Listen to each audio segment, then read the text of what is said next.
Haven Arrest Missionary Baptist Church Sunday School Lesson Number 1. This is the start of the summer quarter, Sunday, June 4th, 2017. The lesson is entitled Deborah and Barak. The lesson comes from Judges chapter 4, verses 1 through 10. We were asked to read Judges chapter 4, verses 1 through chapter 5, verses 31. The place is Ephraim. The time is 1237 BC. In this quarter study on the urgent call of God, it is good to remind your students that they have all received a call to salvation from the Lord. Building on that, remind them that God may have a specific task to which He is calling them. As they study through the biblical calls the Lord has made to others, they may find some clues that will help them discern His call for them. You have received His call to teach. As you are thankful for that and rejoice in it, try to convey to your students how special it is to receive and respond to the call of God. Today's aim. Facts. To see clearly in this story how God called Barak. Principle. To learn that God often directs us through the words of other people. Application. To set our hearts on hearing the call of God and responding appropriately. Illustrating the lesson. When God calls and sends people, their success is guaranteed, regardless of the obstacles. Practical points. God has the authority. 1. God has the authority to use the ungodly to chasten His children. Judges 4, 1 through 2. 2. God issues judgment, but He still has mercy on His children. Verse 3. 3. God can appoint anyone He chooses for leadership, regardless of gender. Verses 4 through 5. 4. God's assignments come with clear direction. Verse 6. 5. God promises blessings on those who trust and obey Him. Verses 7 through 8. 6. When we place restrictions on our obedience to God, He may bestow His honor on someone else. Verses 9 through 10. Golden text. I will surely go with thee, notwithstanding the journey that thou takest shall not be for thine honor. For the Lord shall sell Caesarea into the hand of a woman. Judges 4, 9. Today we have 3 lesson outlines. 1. Israel's crisis. Judges 4, 1 through 3. 2. Deborah's leadership. Judges 4, 4 through 7. 3. Barak's response. Judges 4, 8 through 10. Introduction. God's redemptive program has passed through several phases throughout the centuries. Each phase has called forth a need for a distinctive king or leadership, distinctive kind of leadership. This quarter's theme, God's urgent call, demonstrates this truth in the variety of tasks to which God called His servants. Our first 4 lessons come from the book of Judges, which portrays an unstable and at times chaotic time in Israel's history. Under Joshua's leadership, Israel had entered Canaan, established supremacy through conquest, and divided the land among the individual tribes. But because of tribal weaknesses, negligence, and spiritual decline, the conquest remained incomplete. Faced with both internal and external enemies and lacking unity, the tribes lurched from crisis to crisis. Leaders for such a time need to be strong. They need strength of courage, resolve, faith, and moral character. As we shall see, the judges God chose did not always exhibit these qualities in proper measure, but as is illustrated in this lesson, God was gracious. Israel's crises. Judges 4, 1. And the children of Israel again did evil in the sight of the Lord, when Ehud was dead. And the Lord sold them into the hand of Jabin, king of Canaan, that reigned in Hazor, the captain of whose host was Sisera, which dwelt in Harosheth of the Gentiles. And the children of Israel cried unto the Lord, for he had 900 chariots of iron. In 20 years he mightily oppressed the children of Israel. The cause, Judges 4:1. The beginning of our passage takes up a familiar theme in Judges. After the deaths of Joshua and his contemporaries, the people of Israel abandoned the exclusive worship of Yahweh and lapsed into idolatry. Disregarding God's warnings, they made peace with the Canaanites they were commanded to exterminate, intermarried with them, and began to worship their deities. Chapter 2, verses 10 through 13. Their disobedience brought divine judgment in the form of invasion and oppression by neighboring peoples.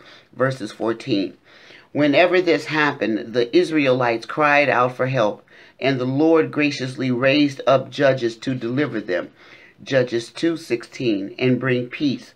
But they learned nothing from these experiences, and before long they lapsed into an even worse apostasy than before. Thus began a series of cycles of oppression and deliverance that would last for several hundred years. Verses 17 through 19. These cycles are detailed in Judges 3 through 16. Deliverance by Avino, Enad, and Shengar are recounted in Judges 3.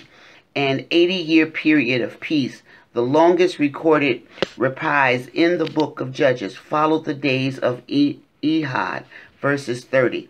But Israel's renewed apostasy brought an end to this, and God's judgment fell again. The consequences, Judges 4:2. As a judgment for the Israelites' sin, the Lord sold them into slavery to Jabin, the Canaanite king who reigned in Hazor, whereas earlier oppressors had come from Mesopotamia, chapter 3, verse 8, and Moab, verses 12. Both foreign territories. This one came from within Canaan itself. This was a sharp reminder that Israel had not subdued the inhabitants of the land as the Lord had commanded them to do. These Canaanites came from the northern part of the land. Hazor was a strong city north of the Sea of Galilee in the tribal territory of Naphtali. In Joshua's day, and earlier, Jabin of Hazor had organized a league of resistance against Israel, but Joshua defeated him and burned the city. Joshua 11:1 through 13. Now another Jabin, undoubtedly a descendant of the first, ruled over a rebuilt city and harassed Israel. Jabin, however, does not figure prominently in this account.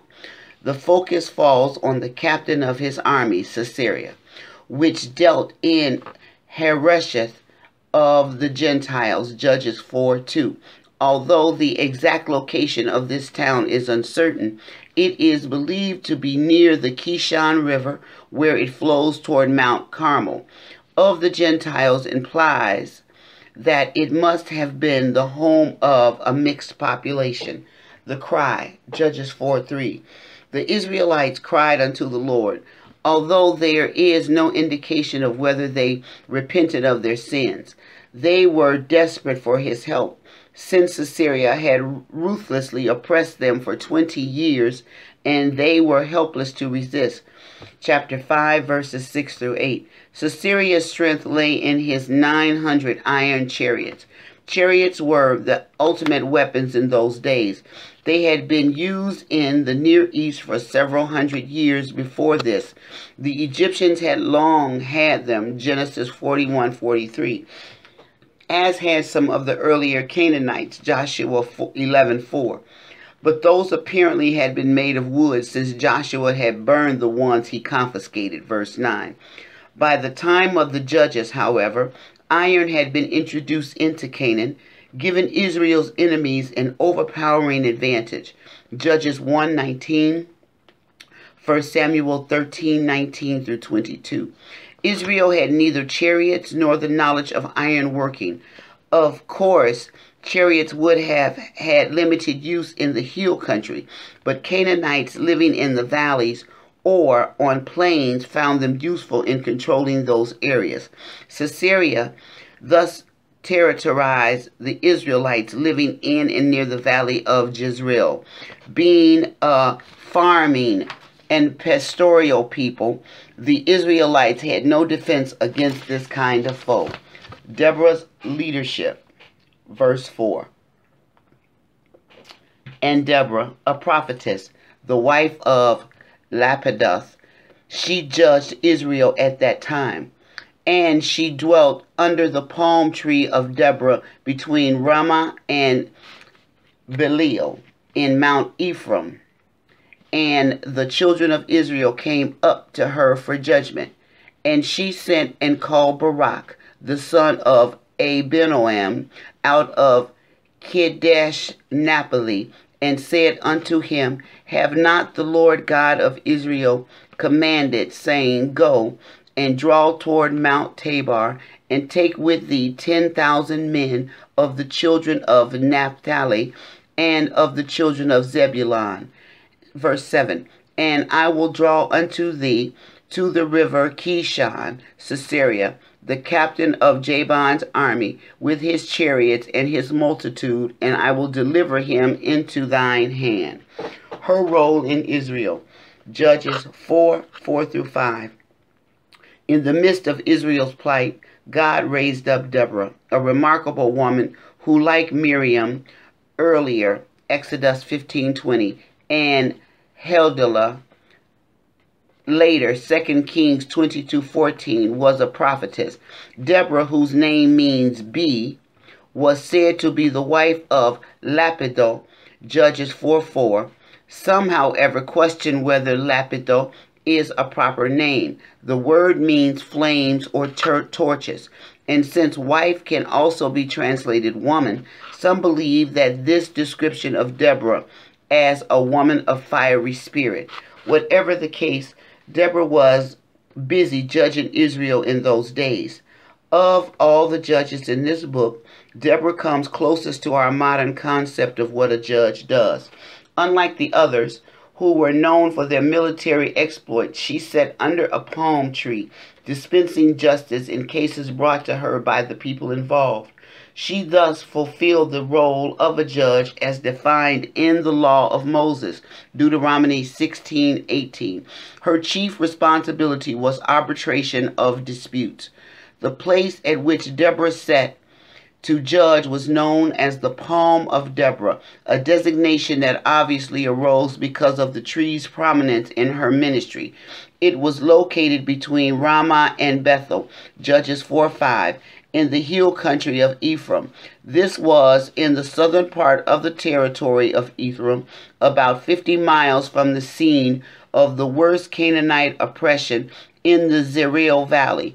This may indicate that the Canaanite raids had extended even this far southward. More likely, however, it shows the extent of Deborah's influence. People from as far away as the oppressed area came to her for justice, and when they did, they informed her of their plight. Her widespread influence was known, and when she took the leadership in repelling the enemy, her commands were obeyed. The fact that she was a woman made no difference to the Hebrews. Her ability and integrity earned their respect. It is also noteworthy that despite the frequent disunity among Israel tribes, several of them found it possible to cooperate in a time of crisis. In Deborah's victory song in Judges 5, we learn that her own tribe of Ephraim, joined by Benjamin, even further south, was the first to respond to her call for military help. Verses 14. Her summons to Barak. Judges 4:6-7. Not called to be a military leader herself, Deborah summoned Barak, the son of Abinoam, out of Kadesh Naphtali. The town of Barak's residence was most likely in Israel's far north, even beyond Hazor. Barak was therefore from the area of the Canaanite oppression and a likely choice to lead the resistance. How Deborah knew of him is unclear. Perhaps he was among those who came to seek her help.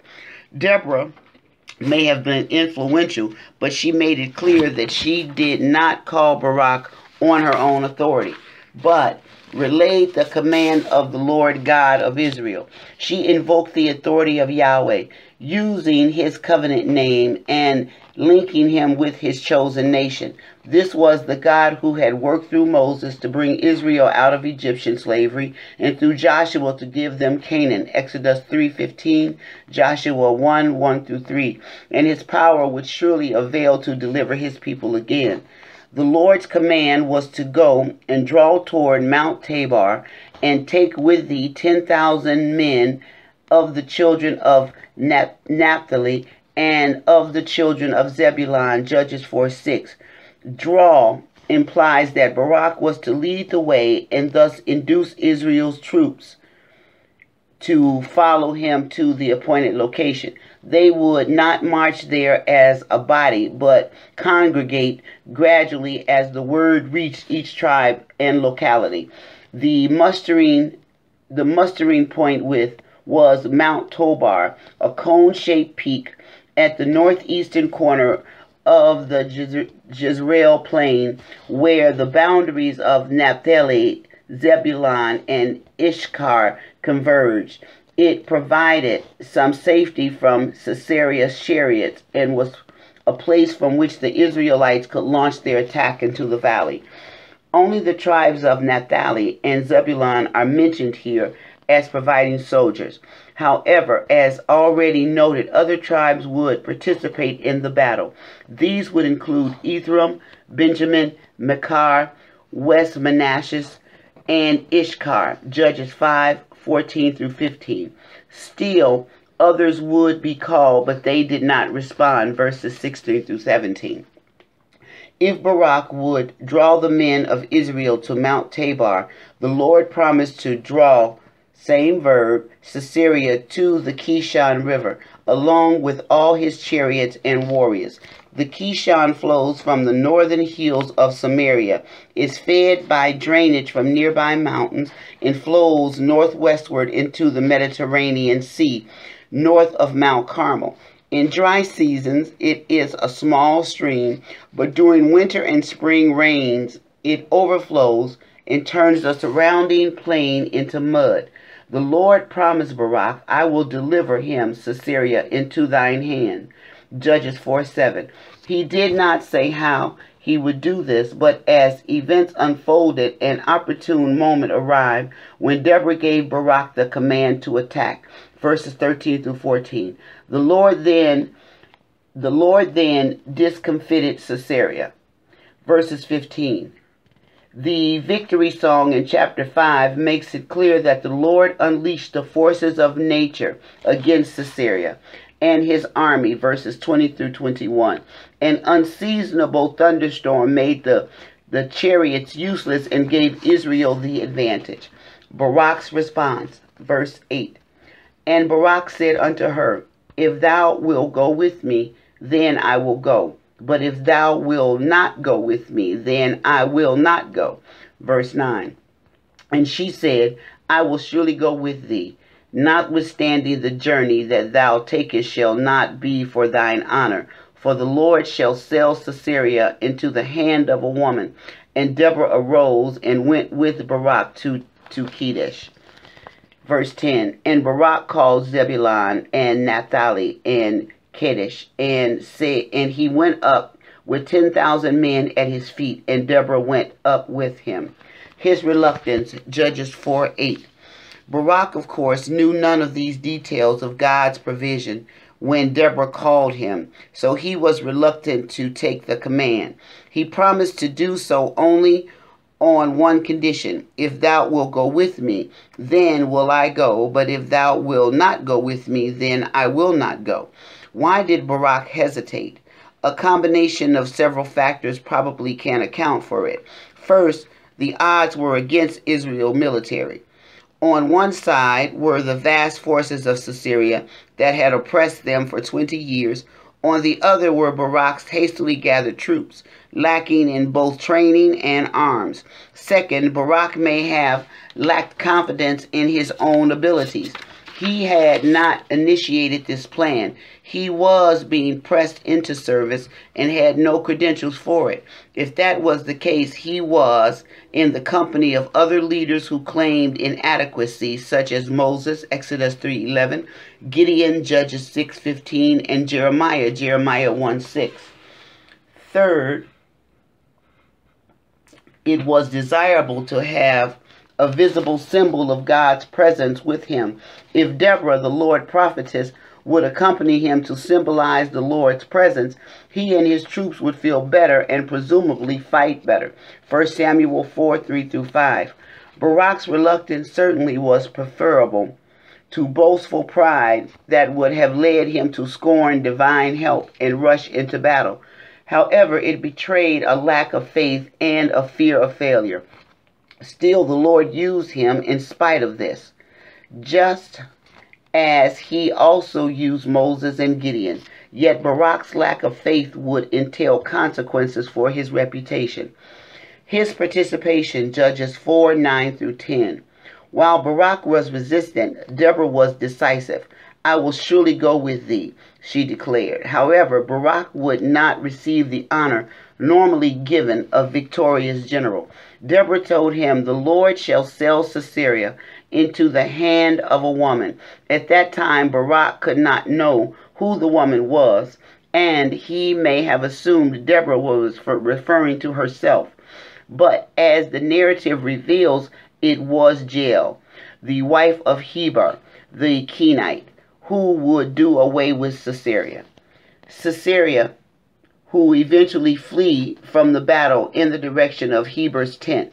Taking advantage of the good relations between Jabin and her family, Jael would lure him into the tent with the promise of sustenance and rest, Judges 4:17-20. But while he slept, she would treacherously drive a tent peg into his temple, killing him instantly, verse 21. When the pursuing Barak finally arrived, he would be faced with an accomplished deed. Jael was the one whose praises would be sung. Chapter 5, verses 24-27. Deborah accompanied Barak to his hometown of Kadesh, and his presence no doubt encouraged the men of Zebulun and Naphtali to join him there. 10,000 joined them, and they made their way to Mount Tabor. Though 10,000 seems like a large number, it was probably small in comparison to the army of Sisera. This, of course, was no deterrent to the Lord, who had his own means of routing the army. Thus, in spite of Barak's initial lack of faith, the Lord used him to achieve a great victory for Israel. It is interesting that it is Barak whose name appears in the New Testament among the heroes of faith, Hebrews 11:32. This is a reminder that no one starts out perfect in faith. Questions. 1. What recurring cycle is seen in the book of Judges? 2. Who were the oppressors of Israel in this week's lesson? How long did this oppression last? 3. Who led the armies of Israel's enemies? In what part of the land did he hold sway? 4. Why were iron chariots a problem for the Israelites? 5. Who was Deborah? How did she differ from other judges? 6. How does our text reveal that Deborah's influence extended beyond her home in Ephraim? 7. Who was Barak? What charge did the Lord give him? 8. Why was Barak reluctant to accept the Lord's assignment? 9. Who eventually got the most credit for Israel's victory? This concludes the Sunday school lesson for Sunday, June 4th, 2017. Thank you for listening. God bless.